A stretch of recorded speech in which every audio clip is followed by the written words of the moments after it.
Welcome to the JAMODI Podcast. We are all surrounded by amazing coaches and leaders. So let's get an inside look at not just what they do, but how they do what they do. After all, becoming the best versions of ourselves is JAMODI, just a matter of doing it.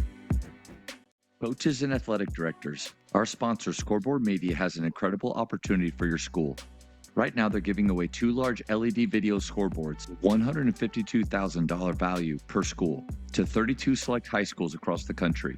Scoreboard Media pays for the boards, the software racks, and iPad controllers, as well as the delivery and installation.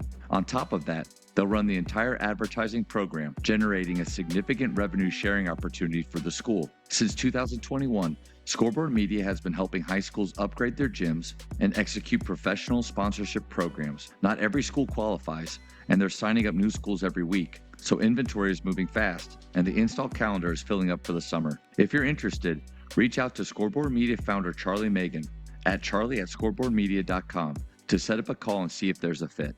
50 years of Arizona State basketball. I love the fact that you're choosing or you're trying to find things to celebrate. I think we can all do a better job of that. Like I'm new at Midway.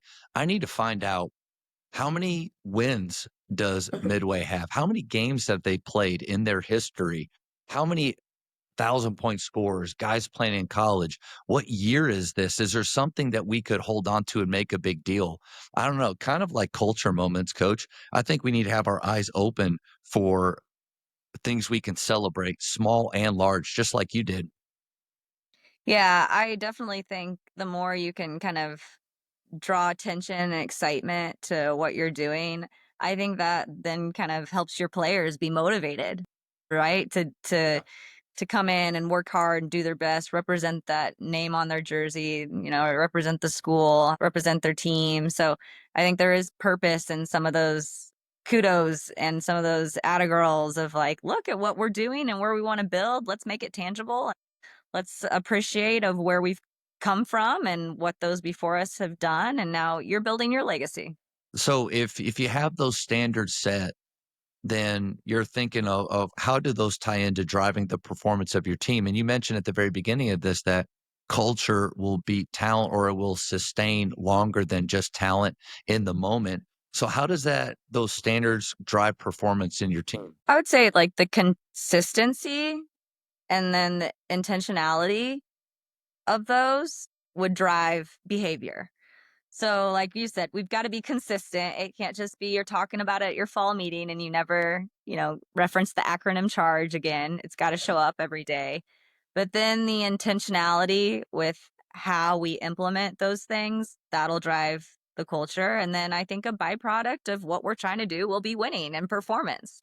So, those two things probably the most, the consistency and intentionality pieces. Ted Lasso is one of my favorite shows. And there's a point, and I think it's season 1, where he's sitting in the bar with Beard, and they're talking back and forth, and Beard's a little frustrated in it because Ted's trying to create this amazing culture where they celebrate birthdays and they do all kinds of fun things, and they believe. And he tries to say that winning's not important to him, and Beard just loses his mind at one point and screams, "But it is important." And he's like, these are professionals, and at your level, they're kind of professionals too. And so winning has to be important. I think even at the high school level, let's not be ashamed of acting like that's important. But then there's so many ways that we can win, right? Like, so Coach, for you, what are ways that your players show up and it's a win every day? Today was a win for us in practice because I think we had one of our worst practices on Tuesday. It wasn't very good. And that was kind of the first time that I'd saw like over a span of time, just not drill to drill, not being great. And so the challenge was like, whatever this looks like today, like, let's go hard, let's have energy and make it a better practice. So today, probably it wasn't. I know it wasn't perfect, but it was a win because that was like the bounce back factor that I was looking for, which then hopefully that trickles down to where, hey, that one practice, we had that mentality of bouncing back. We're down by 5 in the fourth quarter. Time to turn it on and bounce back and have that same mentality. So I think there's a lot of spillover from those type of things. I like that. It definitely says a lot about your team, the fact that bad practice yesterday didn't become a worse practice today, which is even worse tomorrow. Because then all of a sudden, it's kind of like we have to come in as coaches and save them. It's like Yeah. the timeout on a 9-0 run. Man, maybe early on we got to save them, but at some point we want them to learn to fight and figure it out for themselves. What was something that you maybe said to them, or how did you approach right after that bad practice? Did you just let them sit and stew in it and just tell them how horrible they were and how this is not acceptable? Or did you set maybe a standard? And I'm not trying to lead you in any way. What'd you Yeah. do? No, it's good because I mean, I told them they have two options, and that's really what they had. They could tuck their tails and feel sorry for themselves, or they can keep everyone aligned with the vision and the goal and the habits and come back and be better. And so what was really cool in that moment is like I stated the obvious, right? But then they chirped among themselves, like, guys, we got to have a better practice. Like, that wasn't a good enough. That wasn't our standard. So they're talking, they're taking ownership. So from the end of practice yesterday to the beginning of practice today, they were talking about it, like how they needed to be better. And that was on them. Like that was totally their initiation. And so before we broke, like, let's have a better practice today than yesterday. I had kind of forgotten, like, oh yeah, I forgot we had a really bad practice Oh, yesterday. what happened But yesterday? they Because were so hearing many it. things have happened in the last 16 hours for Yeah. yeah.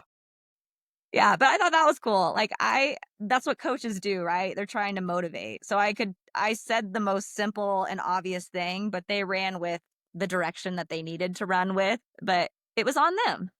Yeah, and I imagine you celebrated that. Again, it's like, I don't think it's bad to celebrate those small wins. I think that they'll want to do that even more. It's like when you're watching skill work, you can just harp on the things that are all going wrong, or you can pick out the good things that are happening, and they tend, in my opinion, to want to do that even more.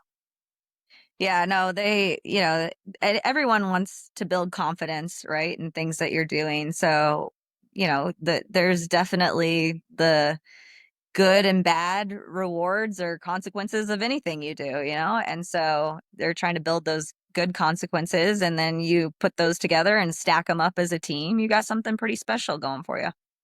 Yeah. Doug Novak, one of my favorite coaches, starts off each year talking about, "Hey guys, what are we going to do when we lose this year?" And when he told me that, that kind of shocked me because that's like the opposite of what I would think of doing, or I think what most people do is they talk about, "Hey, here's what we're going to achieve. Here's the great the distance that we're going to go." He talks about how we're going to handle that adversity and what's it going to look like. The way that you handle practice on a bad day, is that similar to what you do after a loss with your team? Yeah, I think for sure it's a regrouping moment. And then it's a moment of self reflection from an individual standpoint, from a team standpoint. And then it's a moment of like, how do we change the narrative for the next time? And what Yeah. does that look like?